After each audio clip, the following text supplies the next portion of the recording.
My name is Sarah Lynn, and I never planned to become a secret millionaire while working a day job at TechCore Solutions. But sometimes the best success stories happen when no one's watching. The quarterly review meeting at TechCore was always a spectacle. Marcus Wright, our VP of Product Development, loved using these sessions to establish his dominance through carefully orchestrated humiliation. Today's target? Me. I sat quietly in the back of the conference room, my laptop open to a project proposal that Marcus had rejected 6 times in the past year. Around me, 40 coworkers shifted uncomfortably in their chairs, already sensing what was coming. And now, Marcus announced, his voice dripping with false concern. Let's discuss our challenging projects. He clicked to a new slide, and my heart stopped.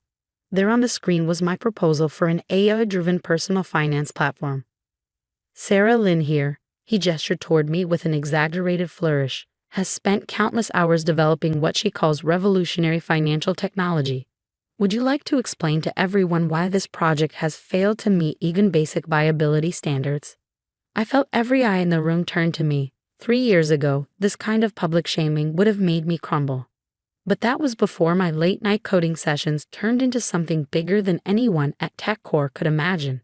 Actually, I said calmly, closing my laptop, I prefer to wait until tomorrow. The timing will be better then. Marcus's smirk widened. Ah yes, always waiting for the perfect moment. This, everyone, is why some people will never succeed in tech. They can't execute. They just dream. The room filled with nervous laughter. Marcus lived for these moments, building his reputation on crushing others' ambitions. What he didn't know was that his repeated rejections of my project had been the best thing that could have happened to me. It started 3 years ago during my first pitch to Marcus. I developed a prototype AI system that could analyze personal spending patterns and provide customized financial advice.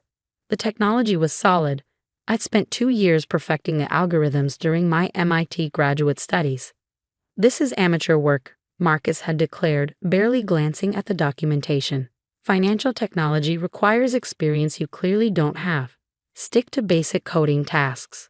That night, I sat in my small apartment, staring at the rejection email. My phone buzzed. A message from my former professor, Dr. Chen. How did the pitch go? I called her, fighting back tears as I explained Marcus's dismissal. Her response changed everything. Sarah, remember what I taught you about market disruption? Sometimes the biggest opportunities come disguised as rejections. If your current company can't see the potential, maybe it's time to build it yourself. But I don't have the resources, I protested. Starting a fintech company requires millions in capital. Meet me for coffee tomorrow, she said. Bring your prototype. That meeting became the foundation of everything. Dr. Chen introduced me to James Wang, a venture capitalist who specialized in fintech startups. He spent 3 hours grilling me about the technology, the market potential, the competition. Your AI architecture is unique, he finally said. Most fintech platforms use basic pattern recognition. Yours actually learns and adapts to individual financial behaviors. How much do you need to build this? $2 million for initial development and testing, I replied, showing him the detailed budget I prepared for Marcus. Another $3 million for market launch and scaling. James nodded, making notes. I can get you $5 million, but there's a catch. You'll need to work on this in complete secrecy until launch. No public association with the company, no LinkedIn updates, nothing that could alert potential competitors. I have a day job, I said. At TechCore. Keep it, he advised. It's perfect cover. Build your company at night and on weekends. We'll hire a CEO to be the public face during development. When you're ready to launch, you can reveal yourself as the founder and technical architect. And that's how Nighthall Financial was born. For 3 years, I lived a double life. During the day, I was Sarah Lynn, mid-level programmer at TechCore, quietly accepting Marcus's criticism and condescension. At night, I was the hidden founder of what would become the fastest-growing fintech startup in history. The secrecy wasn't easy. I worked from 9 to 5 at TechCore, then spent evenings and weekends building Nighthall. My small apartment became a command center of monitors and development servers. I hired remote developers using secure channels, coordinating with them through encrypted communications. James kept his word about funding, and our CEO, a brilliant woman named Michelle Chen, became the company's public face. She handled interviews and investor meetings while I focused on perfecting the technology. Every time Marcus rejected my proposals at TechCore, I channeled that energy into Nightowl. His dismissal of AI-driven financial analysis, I used it to refine our algorithms. His mockery of my user interface designs, it pushed me to create something even more intuitive. The hardest part was watching other companies launch inferior versions of my vision. Marcus would parade these competitors' products in meetings, pointedly noting how they proved my ideas were derivative and unoriginal. Little did he know that Nightowl was already running private beta tests with selected users. Our AI system wasn't just analyzing spending patterns, it was predicting financial trends, preventing fraud, and providing personalized wealth-building strategies with unprecedented accuracy. 1 month ago, everything changed. Our beta results exceeded all projections. User acquisition costs were 60% below industry standard. Customer satisfaction scores broke records. Most importantly, our AI system was performing at levels that make competitors' products look primitive. James called an emergency board meeting. "We're ready," he declared.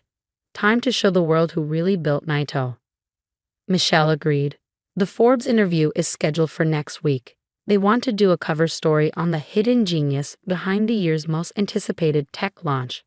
I thought about Marcus, about all the times he used my failures to teach others not to dream too big, about the countless meetings where he crushed innovative ideas because they didn't come from the right people or follow the right paths. "Do it," I said. "It's time." Now, sitting in TechCore's conference room watching Marcus dissect my failed project, I felt a strange sense of calm. In less than 24 hours, Forbes magazine would hit desks and inboxes across the tech world. The cover story: the secret founder of Nightowl. How a hidden genius built a $300 million fintech empire. Marcus was still talking, his voice filled with practiced concern. "This team is why we must maintain high standards. Not everyone is cut out for innovation. Some people, like Sarah, might be better suited to supporting roles rather than trying to lead." I checked my phone under the desk. A message from James. "Forbes article goes live at 9 a.m. tomorrow. You ready?" I texted back one word: ready. Tomorrow couldn't come soon enough. I arrived at TechCore's office at exactly 8:55 a.m. the next morning. A security guard did a double take. I'd never worn a designer suit to work before, but today wasn't a normal day. My phone had been buzzing since dawn. The Forbes article was scheduled to go live in 5 minutes, and the tech world was already humming with speculation about Nightowl's mysterious founder. Our PR team had orchestrated the reveal perfectly, with synchronized announcements across multiple platforms. I walked past Marcus's office, where he was already practicing his usual morning routine of criticizing someone's work. Today's victim was a junior developer named Alex, who was hunched over as Marcus dissected his code. "This is exactly the kind of mediocre thinking that holds companies back," Marcus was saying. "You need to understand your place in the hierarchy." 8:59 a.m. I settled into my cubicle and opened my laptop. The Forbes website was already open, counting down to the article release. Across the office, dozens of other screens showed the same page. Nightowl's imminent public launch had been the talk of the tech industry for weeks. 9:00 a.m. The page refreshed. There it was. My face, taken during a secret photo shoot last week, splashed across the digital cover of Forbes. The headline read, "Meet Sarah Lin, the brilliant hidden founder behind Nightowl's $300 million AI revolution." "Sarah?" Alex appeared at my cubicle entrance, his face pale. Is that really you?" Before I could answer, Marcus's voice boomed across the office. "What is this nonsense?" He strode toward my desk, tablet in hand, his face shifting between confusion and anger. "This is some kind of mistake.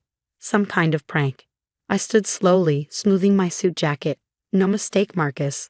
Though I understand your confusion. After all, people like me aren't cut out for innovation, right?" The growing crowd of employees parted as Michelle Chen, Nightowl's CEO, walked into the office, followed by James Wong and our entire executive team. "Sarah," Michelle called warmly, ready for the press conference. Marcus's face had turned an interesting shade of purple. "Press conference? You can't just walk in here and—" "Actually," James interrupted, "we can." Sarah's resignation letter was just delivered to HR, along with some interesting documentation about how her intellectual property has been handled here at TechCore. I picked up my laptop and a small plant that had decorated my desk for 3 years. The AI architecture you've been rejecting and mocking, I said to Marcus, keeping my voice level. It's now worth $300 million. The Series B funding round closed last night. That's impossible, Marcus sputtered. I reviewed that technology. It was basic, unworkable. No, I corrected him. You dismissed it without reviewing it. Just like you dismiss everyone who doesn't fit your narrow view of what success looks like. The difference is, I didn't let your rejection stop me. Michelle stepped forward. Perhaps you'd like to see the real numbers? She handed Marcus a folder. Our AI system has achieved a 98.7% accuracy rate in financial prediction modeling. We have 100,000 beta users, with a waiting list of over 1 million. Major banks are already negotiating licensing deals. Marcus flipped through the papers, his hands shaking slightly.